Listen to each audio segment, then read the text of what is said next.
Tell me a joke, Igor. Um,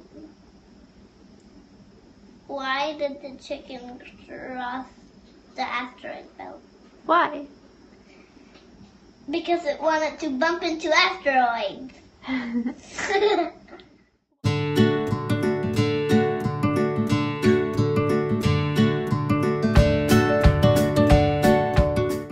Do you believe it's possible to use humor as a diagnostic tool for autism in children? Humor is not by itself a diagnostic tool because there's too much variation among people on the spectrum with how much they can appreciate humor.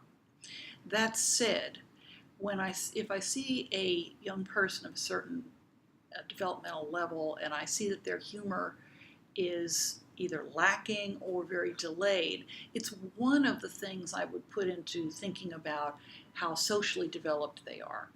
It's part of their social communication package, and social communication is the most centrally affected area of autism. So in other words, it's one piece. At what stages of a child's development might it be most useful to make, or are there certain stages where you would see, I guess, this difference in their perception of humor, where you would take it into consideration whether or not they have autism?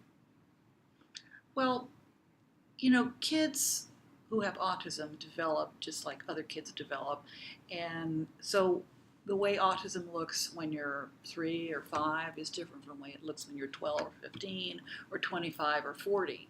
And so we would expect that their ability to appreciate humor might develop over that time too.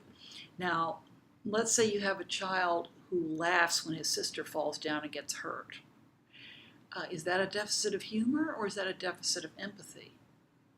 Or is it being nervous and not knowing that laughing nervously sounds inappropriate in that situation? It could be a lot of things. That's why I say it's not a diagnostic tool, but it is one data point that I might use to understand where that person is in terms of social communication.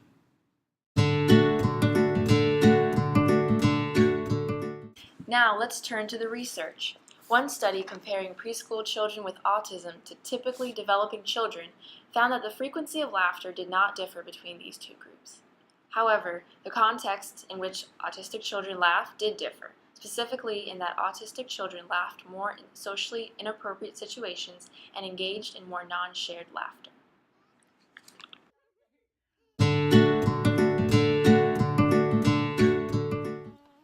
Another study analyzed acoustical differences in the laughter of autistic children. There are two fundamentally distinct types of laughter: voiced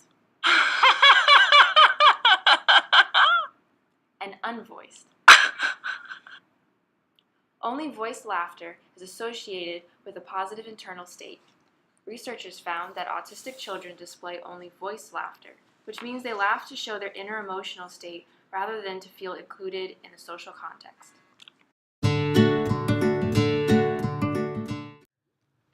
How would you describe your brother's sense of humor? What makes him laugh? I think my brother has a funny sense of humor. I think he's funny. We joke around a lot. I think that sometimes it can be hard for him to pick up on social cues. So that means both sometimes he laughs at sort of inappropriate times, or it means that he makes jokes that are maybe a little bit oversharing or maybe aren't appropriate to the situation. But I'd say in general, I think my brother's funny, but maybe that's just because I grew up with him. So how would you describe your brother's actual laugh? The sound of it, have you noticed any differences growing up? I'd say that as my brother has gotten older, I think that it's funny because he has this new forced laugh that he uses sometimes. And I think that sometimes that can be him trying to sort of act appropriately within a situation. For him, it's just a little bit harder to judge. So sometimes he can laugh a little bit too loudly, or sometimes he doesn't laugh when I think something's funny. And so that's something I've noticed. So otherwise, he has a pretty normal laugh, I'd say. Have you noticed anything with sarcasm? He's very sarcastic. Okay, so yeah, but I think that sometimes it can be hard for him to pick up on sarcasm, or he can get really offended by it easily.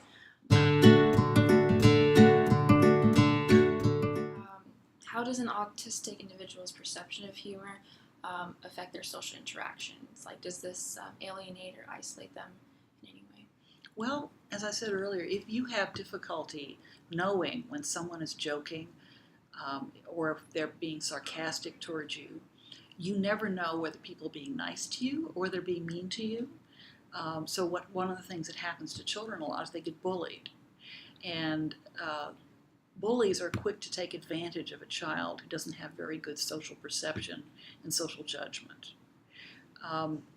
Also, I've been told by many intelligent people on the spectrum that they feel like they're always the last one to get the joke. One extreme case is I had a young man who was a teenager who brought in a joke book, and he wanted me to help him with it because he wanted to understand humor.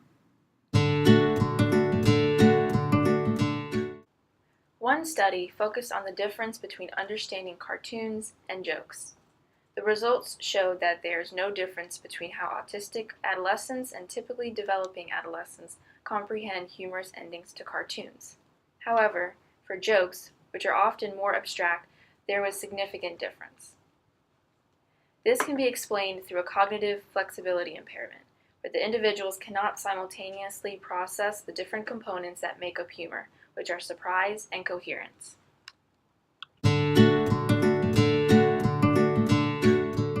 Could you tell us anything about like the underlying differences in the brain of autistic children or like people who aren't on the spectrum and like how that contributes to their perception of humor? Well, autism is a brain-based disorder. It has to do with different developmental characteristics of the brain. It's a complicated difference. It's not like we're going to find one area of the brain that this is the autism spot.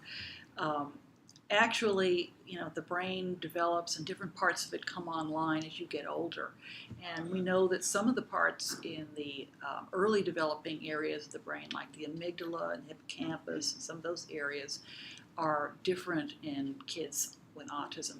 Those are areas that process things like emotions and memory, things like this.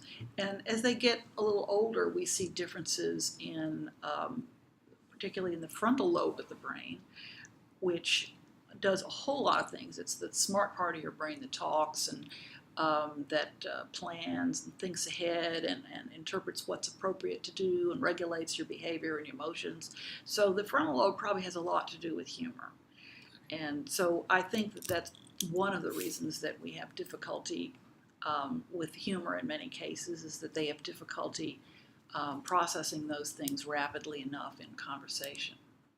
Through our documentary, we have learned that although autistic children perceive humor differently and may seem to have a distinct sense of humor, there is an overlap between typical and atypical populations. More research should be done to further analyze if humor can be used as both a diagnostic and therapeutic tool.